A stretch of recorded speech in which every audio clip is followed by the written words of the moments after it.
जल्दी से घल गाड़िया करे के बाटे छठी के परबिया। जल्दी से घल गाड़िया करे के बाटे छठी के परबिया।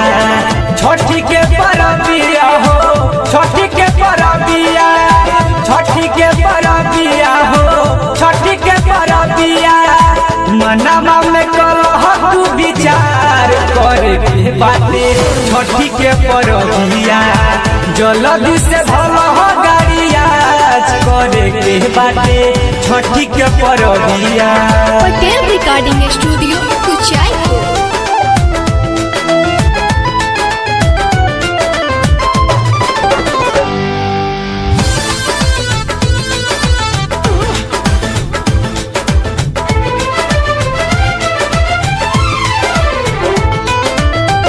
घरवा अंगनवा सगरो बाटे लिपाई।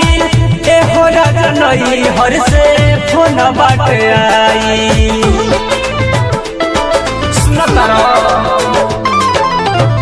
घरवा अंगनवा सगरो बाटे लिपाई।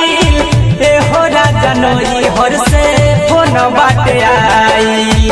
तोहरा से कहतानी बात करे के बाटे छठी के परबिया।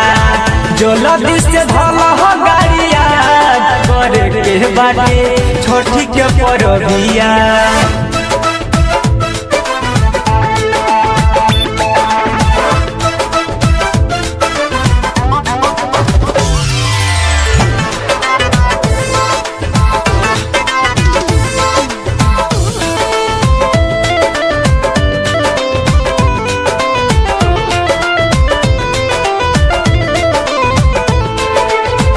छठ के पर्व हटे एहो राज पावन।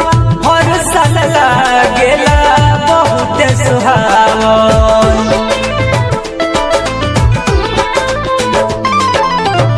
छठ के पर्व हटे एहो राज पावन।